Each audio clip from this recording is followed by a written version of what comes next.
Quando faccio riferimento a situazioni di degrado e non, diciamo, cura adeguata del verde, mi riferisco ad esempio anche, in questo caso siamo in Lungadige San Giorgio, e quindi in pieno centro a Verona.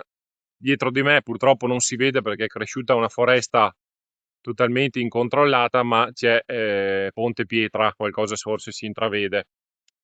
E qua ormai circa 8 anni fa l'amministrazione precedente Sguarina, e in particolar modo l'assessore Marco Padovani, aveva fatto tagliare, pulire l'argine del fiume Adige.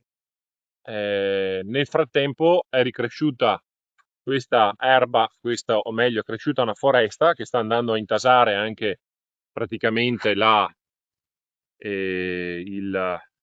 diciamo, tutto il passaggio dei pedoni, delle persone, dei cittadini, e oltre alle scarpate su cui praticamente l'erba è cresciuta andando fino su il camminatoio del Lungadige San Giorgio.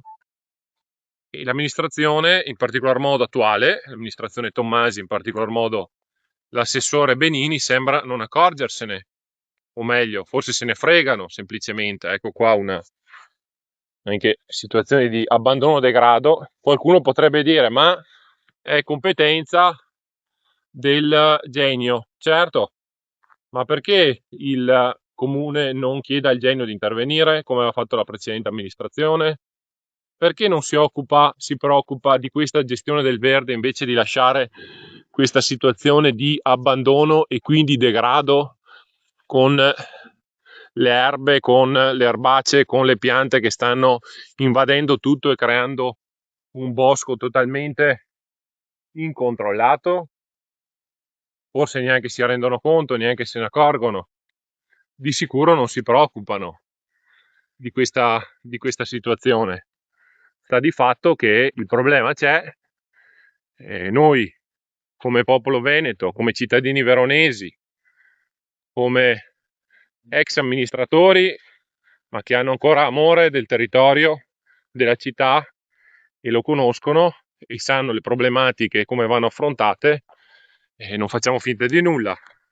Lo denunciamo e ci auguriamo che l'amministrazione apra gli occhi, si renda conto che la gestione del verde non è una cosa così da dare per scontata, è una cosa molto importante, la cura del verde, e non basta semplicemente preoccuparsi dell'ambiente e dei cittadini, dire noi facciamo nuove ciclabili, qualche nuova ciclabile, in maniera totalmente incontrollata e folle e ideologica.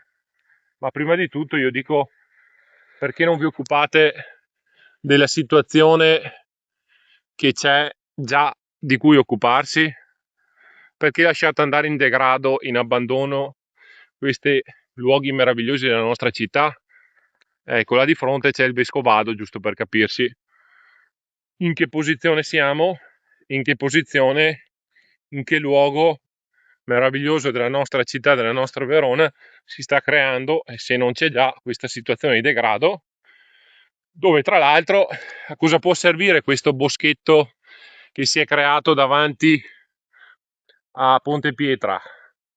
Può servire agli spacciatori per nascondere la droga, può servire ai ladri per nascondere la refurtiva, può servire a qualche altro malintenzionato a nascondersi qua dentro?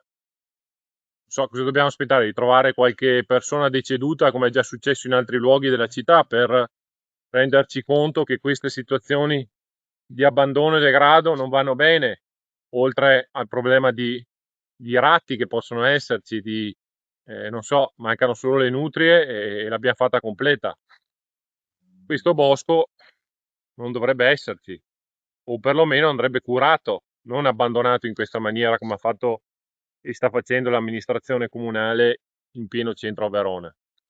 Mi riferisco anche a quel isolotto praticamente che c'è proprio di fianco, come vedete, Ponte Pietra, dove anche lì tra l'altro c'è anche un problema quando c'è la piena dell'Adige, che può anche creare altri tipi di problemi quando invece i fiumi vanno gestiti e conservati come si deve.